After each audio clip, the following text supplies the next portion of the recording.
Graça e paz, sejam todos muito bem-vindos. Este é o canal Ensino em Palestra. Meu nome é Alex Paulo. O objetivo do nosso canal é transmitir o conhecimento sistemático da Palavra de Deus. Obrigado a você que já é inscrito, você que já faz parte da nossa comunidade, você que está sempre aqui no nosso canal, você que toda quarta-feira às 8 da noite acompanha os nossos vídeos. Toda quarta-feira, 8 da noite, tem estreia no canal e você é convidado. Você que ainda não faz parte, você que ainda não conhece o canal, é convidado, é convidada a participar da estreia do vídeo da semana. Nós trabalhamos aqui com a revista Lições Bíblicas, o guia de estudos da Casa Publicadora das Assembleias de Deus. O tema do nosso trimestre é o plano de Deus para Israel em meio à infidelidade da nação, as correções e os ensinamentos divinos no período dos reis de Israel. Nosso comentarista é o pastor Clayton Ivan Pomeringhi e nós estamos juntos nesse trimestre, um trimestre histórico, falando um pouquinho da história do povo de Deus, falando um pouquinho da história de Israel. E hoje nós chegamos à lição número 3, Acabe e o profeta Elias. Vamos juntos então mergulhar em mais esta preciosa lição, em mais esta preciosa temática aqui no nosso canal Ensino e Palestra.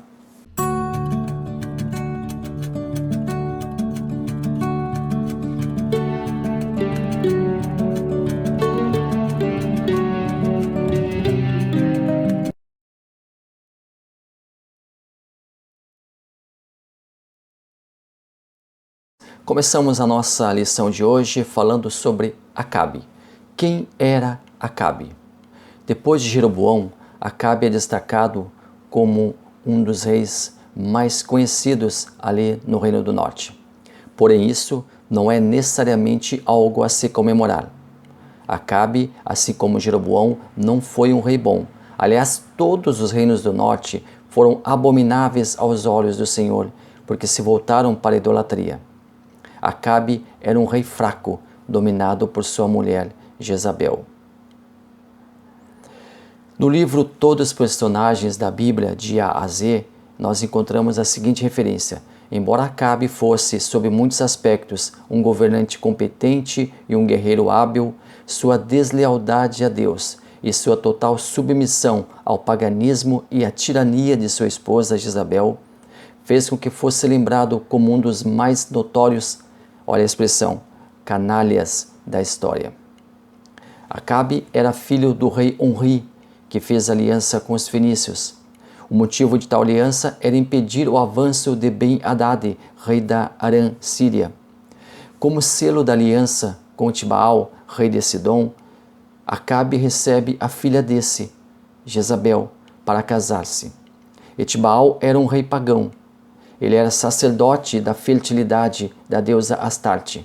Ele assenta-se ao trono depois de assassinar todos os descendentes de Irão, rei de Tiro, que era amigo de Davi e Salomão. Alguns resultados devastadores da aliança Israel-Fenícia. Economia. A aliança fenícia aumentou a concentração de renda já existente nas mãos dos ricos, dos poderosos, em detrimento dos mais pobres. Os ricos mercadores ficaram ainda mais próximos da riqueza, ficaram mais abastados. Os ricos ficaram ainda mais ricos à custa dos fazendeiros empobrecidos, cada vez mais empobrecidos. Religião.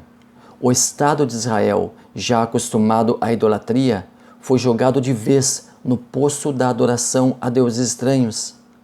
Um novo panteão de falsos deuses chegava para conviver em Israel. A religião primária de Acabe era o judaísmo. Isso é visível quando se analisa os nomes dos seus filhos que louvavam a Deus. Os nomes dos filhos louvam a Deus dentro da religião judaica. Porém, na prática, a coisa era bem diferente. A maioria dos súditos de Acabe eram cananeus, que jamais se converteram ao judaísmo.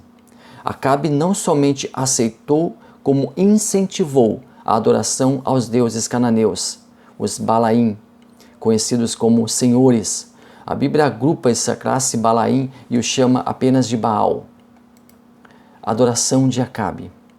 A adoração de Acabe aos deuses estranhos foi mais vergonhosa do que a de Salomão. O rei Salomão praticava a idolatria em caráter particular. já Acabe a fazia em público. Acabe instituiu o culto a Baal, construindo em Samaria um templo próprio para adoração a esse Deus. E ali, naquele templo, o próprio Acabe adorava a essa entidade. Ou seja, o culto a Baal, uma vez praticada pelo próprio rei, passou a ser institucionalizado. A coroa difundia e financiava o culto a Baal. Cabe ainda ressaltar que foi construído também um bosque para que houvesse adoração a Baal, uma vez que ele também era considerado o deus da natureza. O nosso texto áureo, a nossa verdade prática, a nossa leitura bíblica, a nossa leitura diária, todo esse material, todas essas sessões fazem parte da nossa revista. Você é convidado a ler a sua revista em casa, você é convidado a tomar agora a sua revista em mãos e acompanhar o nosso canal. Nós aqui trabalhamos com cada tópico, com cada subtópico, obedecendo rigorosamente a ordem dos assuntos que estão dispostos na lição. Então, eu quero convidar você para fazer também leitura bíblica em classe. A nossa leitura bíblica em classe encontra-se no livro de 1 Reis, capítulo 16, versículos 29 ao 30. Depois, uma outra porção no mesmo livro, capítulo 17, versículos 1 ao 7. E ainda no livro de Reis, agora no capítulo 18, versículos 17 a 21. Você, fazendo leitura destes textos, terá o pano de fundo para a lição que nós começaremos a abordar a partir de agora. Primeiro tópico, o casamento de Acabe com Jezabel. Primeiro subtópico, consequência de escolhas erradas. Segundo subtópico, a rainha perversa. Jezabel. Quem foi Jezabel?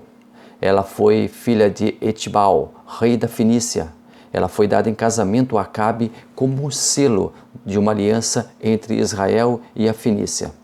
Era comum, no Oriente Médio, uma princesa levar consigo os seus deuses, as suas divindades, os seus objetos de culto, mas no meio do povo de Israel, a nação santa do Senhor, em meio dos judeus fervorosos, em meio dos judeus justos, povo escolhido do Senhor, isso deveria ser inadmissível. Jezabel nunca aceitou o judaísmo. Ela trouxe consigo os deuses fenícios, a quem adorava em solo israelense, e os seus deuses favoritos eram Melcarte e Astarte, considerados deuses da fertilidade.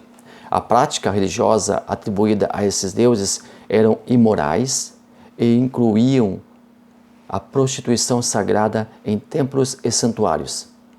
Jezabel também apoiava a adoração aos Baalim. Pressionado por sua esposa, Acabe erige um templo em Israel para a adoração de Baal. O templo ficava na capital, ali em Samaria. Acabe ainda construiu um poste sagrado para Derá, um grande símbolo fálico que servia de santuário para a deusa da fertilidade dos cananeus. Ali, a prostituição sagrada era praticada. Hoje, Jezabel é sinônimo de uma mulher má, é sinônimo de uma mulher sem escrúpulo, é sinônimo de uma mulher manipuladora. Todos os defeitos de personalidade de uma pessoa sem temor a Deus. O legado de Jezabel é mencionado no último livro da Bíblia. Lá em Apocalipse, capítulo 2, versículo 20, nós lemos: Mas tenho contra ti, que toleras a mulher Jezabel, que se diz profetiza. Ela ensina e seduz os meus servos a se prostituírem e a comerem das coisas sacrificadas a ídolos. A união Acabe e Jezabel. Acabe e Jezabel se mereciam. Duas pessoas más, duas pessoas sem escrúpulos, duas pessoas cruéis, um casal disposto a tudo para conseguirem o que queriam, para conseguirem os seus objetivos, dispostos a qualquer coisa. A crueldade de Jezabel, a perversidade dessa mulher é espelhada em uma passagem conhecida da Bíblia, onde ela mostra-se totalmente sem escrúpulo. Ela arquiteta a morte de um inocente para ficar com sua propriedade, contrariando todas as leis ali de Israel que ditavam que uma propriedade deveria ser adquirida de forma legal e justa. Pois bem, a ilegalidade, a injustiça fizeram Jezabel, fizeram Acabe tomarem a vinha de Nabote, pelo simples fato que ele, amparado legalmente, se recusava a entregar, se recusava a dispor a sua propriedade para o rei. Ele não queria vender. E ele era amparado pela lei. Mas Jezabel arquitetou uma grande artimanha, que nós encontramos no primeiro livro de Reis, capítulo 21, versículos 2 ao 3. Falou este a Nabote, dizendo: dá-me a tua vinha, aqui Acabe falando com Nabote, para que me sirva de horta, porque está vizinha, ao pé da minha casa. Eu te darei por ela outra vinha melhor, ou, se desejares, dar-te-ei o seu valor em dinheiro. Acabe, ele tenta comprar a vinha de Nabote e tenta pagar, remunerar Nabote por isso, até aí tudo tranquilo. Porém, Nabote, ele respondeu, porém, Nabote a Acabe: guarde-me o Senhor de que eu te dê a herança de meus pais. Ele não queria vender, porque fazia parte da herança deixada pelos seus pais. E ele tinha um amparo legal para isso. Continuamos a leitura em 1 Reis, capítulo 21, versículo 5. Mas vindo a ele Jezabel, sua mulher, lhe disse: por que está o teu coração tão desgostoso que não queres comer? Jezabel interpelando a Acabe. Lá em 1 Reis, capítulo 21, versículo 7, nós continuamos. Ao que Jezabel, sua mulher, lhe disse: governas tu agora no reino de Israel? Levanta-te, come e alegra-te. Alegra-te o teu coração. Eu te darei a vinha de Nabote, o Jezreelita. Lá em 1 Reis, capítulo 21, versículo 10. E ponde defronte dele 2 homens, filhos de Belial, que testemunhem contra ele, dizendo: blasfemaste contra Deus e contra o rei. Depois conduzi-lo para fora e apedrejai-o até que morra. Ela fez com que 2 testemunhas falsas testemunhassem contra Nabote, para que ele morresse e assim Acabe tomasse conta da vinha, como acabou acontecendo. Mas depois entra Elias na história, e Elias vai repreender Acabe, Elias vai repreender Jezabel. Daqui a pouquinho nós já vamos falar sobre Elias. Aliás, vamos entrar já no tópico 2, Elias prevê a grande seca. Primeiro subtópico, a intervenção divina. Segundo, o preço da obediência a Deus. Terceiro, Deus sempre cuida dos seus filhos. Elias, considerado por muitos como o maior profeta do Antigo Testamento. Elias combateu com todas as suas forças a idolatria. Era usado um jargão popular, uma pedra no sapato de Acabe e Jezabel. Elias era uma verdadeira pedra no sapato de Acabe e Jezabel. Jezabel odiava Elias mortalmente. Na primeira vez que Elias é citado, ele já está confrontando os pecados de Acabe. Elias combateu a idolatria que estava acontecendo ali em Israel. E você lembra que quando o reino foi dividido, quando Jeroboão ele foi eleito para ser o rei ali em Israel, ele já começou a idolatria, já começou o processo idólatra, que aliás já vinha desde Salomão. Mas agora, como o reino foi dividido, 10 tribos ao norte e 2 tribos ao sul, cada reino tinha a sua gestão. E ali em Israel é possível a gente notar, já a partir dos primeiros atos de Jeroboão, a idolatria. Por quê? Porque tinha medo que o povo fosse para Judá, fosse para Jerusalém, que era o centro da adoração religiosa, e o povo descendo do norte para o sul, poderia ficar lá no sul, poderia não retornar, e ele tinha medo de perder o seu poder. Jeroboão tinha medo de perder o seu trono, ou de perder os seus súditos. Então o que ele faz? Ele implanta ali em Israel a idolatria. No novo reino que nasceu, ele implanta a idolatria. Ele constrói 2 bezerros de ouro e diz para o povo: esses bezerros de ouro, eles tiraram vocês da terra do Egito. E ele quer que o povo entenda que aqueles bezerros de ouro representam a figura de Deus, Jeová. Mas para que o povo não vá para Jerusalém, para que o povo fique ali e ali adore. E ali faça sacrifícios àqueles bezerros de ouro. Está implantada então a idolatria no Reino do Norte. E essa idolatria prossegue com todos os demais reis que passam ali pelo Reino do Norte. Todos foram idólatras. Nenhum fez o que era bom. Nenhum fez o que era reto perante o Senhor. E agora nós seguimos aqui com Acabe, que permitiu que Jezabel trouxesse os seus deuses, trouxesse as suas imagens, trouxesse o seu culto. E dois dos principais deuses fenícios eram Astarte ou Aserá, que era a deusa da fertilidade. Astarte era a deusa da fertilidade. E também trouxe Melcarte, que era o principal deus fenício, é o deus da tempestade. E essas duas divindades trabalhando juntas, elas prometiam safras bem irrigadas, safras férteis, uma boa colheita, uma colheita abastada, uma colheita rica. E Acabe permitiu que Jezabel introduzisse em Israel adoração a esses deuses, e ele próprio passou a adorá-los. Como funcionava o culto a Baal? Porque aí esses deuses, eles foram juntados pela Bíblia, e a Bíblia simplesmente chama de Baal.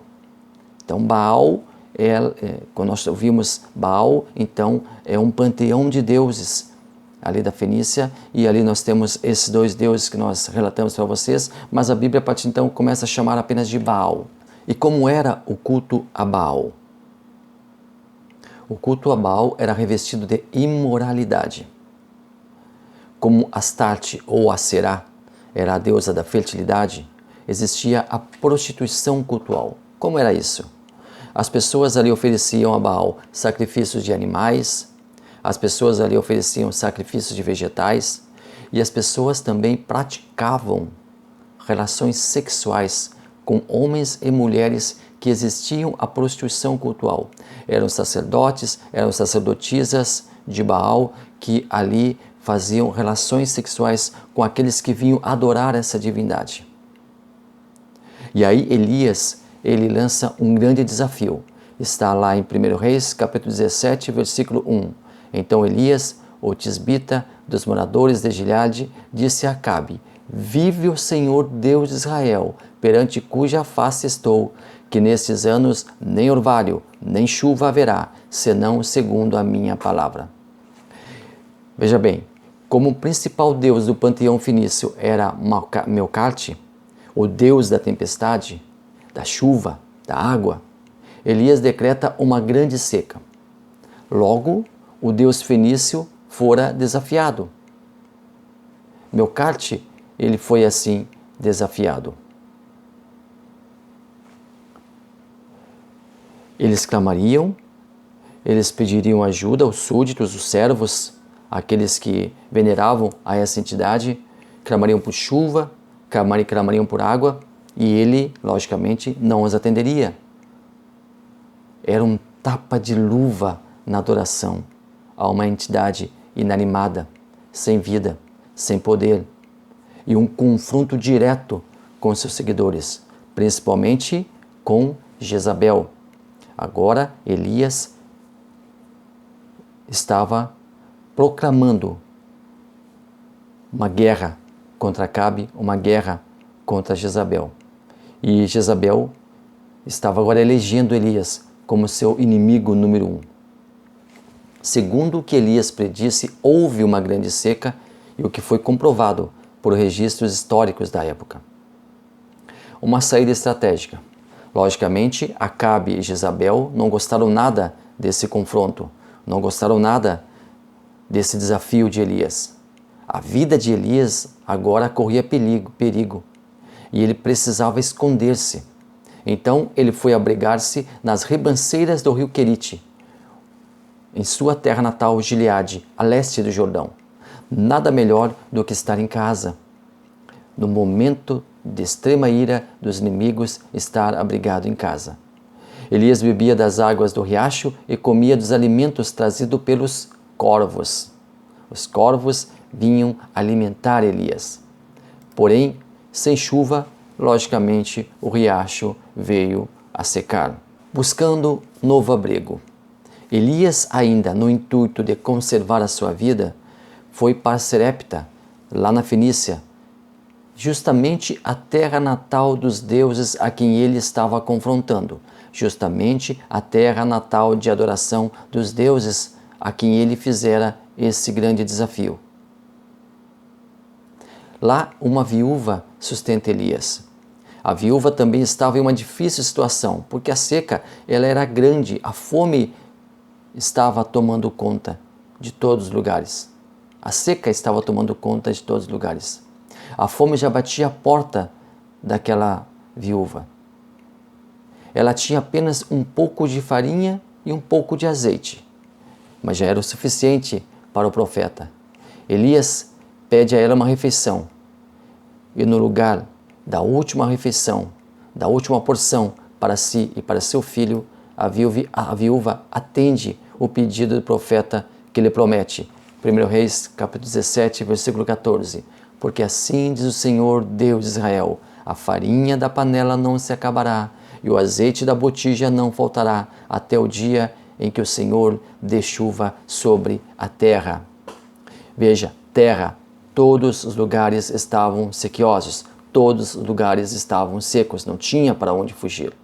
Elias ficou muito tempo ali com aquela viúva e nunca faltou azeite nem farinha naquela casa. E aí acontece ali um drama. Após muito tempo em que Elias estava com a viúva, o filho dela acabou morrendo. Ficou doente, ficou enfermo e acabou indo a óbito. E ela indaga o profeta sobre o ocorrido. Ela não entendia como o bem que ela estava tão liberalmente fazendo pudesse ser pago com uma tragédia dessas, a perda de seu filho. E mais, se o homem de Deus estava como hóspede naquela casa, como a morte poderia chegar ali? Elias ele é confrontado pela dor de uma mãe. 1 Reis 17, 18. Então ela disse a Elias: que tenho eu contigo, homem de Deus? Viesse tu a mim para trazeres à memória a minha iniquidade e matares o meu filho? Seria o motivo da morte do menino a recompensa pelos pecados da viúva? Definitivamente não. Deus queria mostrar para aquela mulher que ela realmente estava hospedando um autêntico servo seu. 1 Reis, capítulo 17, versículos 21 e 22. Então se estendeu sobre o menino 3 vezes e clamou ao Senhor e disse: ó Senhor meu Deus, rogo-te que a alma deste menino torne a entrar nele. E o Senhor ouviu a voz de Elias, e a alma do menino tornou a entrar nele, e ele reviveu. Chegamos agora ao terceiro e último tópico, o encontro de Elias com Acabe. Primeiro subtópico, um coração endurecido. Segundo, a sequidão espiritual do rei. O encontro de Acabe e Elias está registrado em 1 Reis, capítulos 18 e 17. E sucedeu que, vindo Acabe a Elias, disse-lhe: és tu, perturbador de Israel? Acabe pergunta a Elias se ele era o homem que estava perturbando Israel. O rei havia trocado de posição.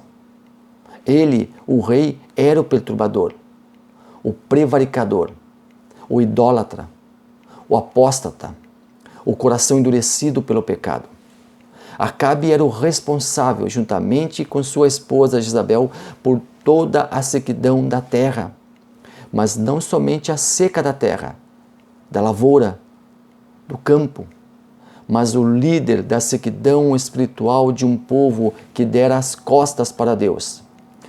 O Deus verdadeiro deixou de ser adorado, ou era adorado também, porém a sua adoração era dividida com a adoração a outros deuses. Alguns ali continuaram adorando apenas ao Deus verdadeiro. Outros tantos passaram a adorar apenas os deuses falsos. Outros ainda começaram a adorar os deuses falsos e também adorar a Deus. Era uma mistura Mas o certo é que havia mistura na terra.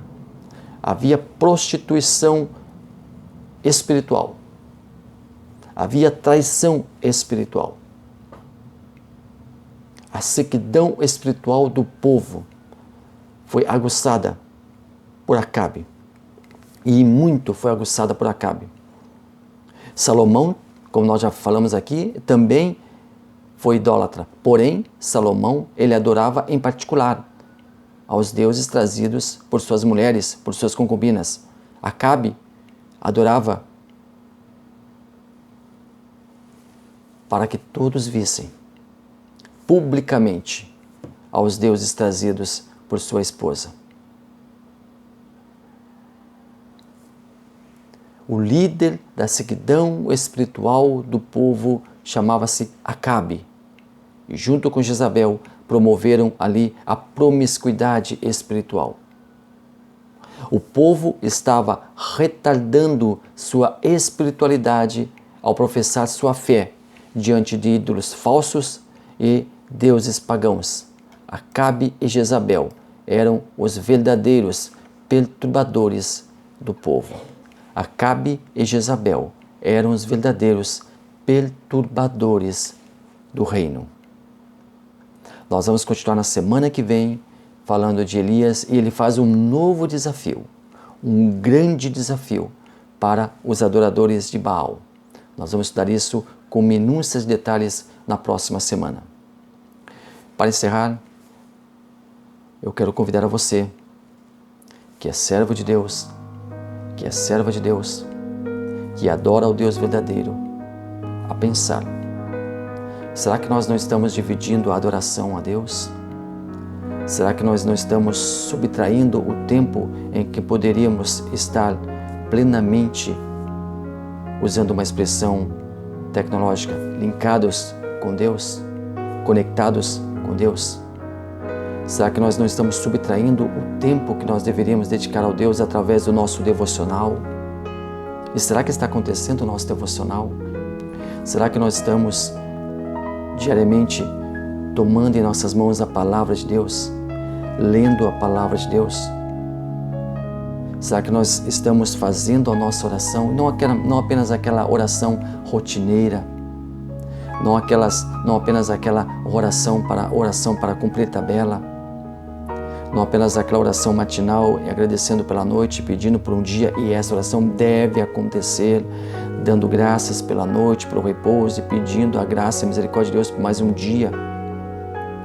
A oração pelo alimento que deve ser constante, porque Deus nos proporciona, Deus nos dá o alimento, Deus é nosso provedor. Aquela oração ao repousar à noite, são orações das quais nós não devemos abrir mão. Mas será que nós, durante o dia, estamos conectados com Deus? Será que a tecnologia, será que os mecanismos tecnológicos, será que os aparelhos tecnológicos, será que os dispositivos tecnológicos que nós temos, será que as redes sociais não estão dividindo o nosso tempo que deveria ser o nosso Deus? Será que nós temos um tempo hábil durante o dia para oração, para meditação, para conversar com Deus? Nada pode tirar de nós o tempo que nós devemos prestar em adoração ao nosso Deus, em contato com o nosso Deus, em relacionamento com o nosso Deus. O povo estava se distanciando cada vez mais de Deus. E hoje a tecnologia, muitas vezes, e ela é ótima, ela é maravilhosa, ela é bem-vinda, ela é espetacular, ela é primordial, ela é insubstituível, mas ela também pode guerrear com o tempo, pode nos tirar o tempo que nós deveríamos ter com o nosso Deus. Não permitamos que isso aconteça. Não permitamos que o nosso tempo seja subtraído. O tempo que nós estamos dedicando a Deus deve ser preservado e deve ser aumentado. Não apenas quantitativamente, mas qualitativamente. Vamos continuar adorando o nosso Deus. Vamos continuar buscando o nosso Deus.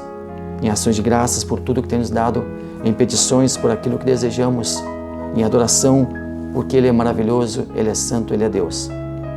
Que nada, absolutamente nada, afaste você do seu Deus, do nosso Deus, do Deus verdadeiro. Muito obrigado a você que esteve aqui conosco, muito obrigado a você que nos ajudou em mais este vídeo, você que vai nos ajudar comentando esse vídeo, comente o vídeo, deixe seu like, faça suas considerações, elas são muito bem-vindas e nós queremos que você que ainda não é inscrito, inscreva-se no canal, faça parte da nossa comunidade, esteja conosco, o Ensine Palestra está à sua disposição para estudarmos juntos a Palavra de Deus. Que Deus abençoe maravilhosamente a sua vida.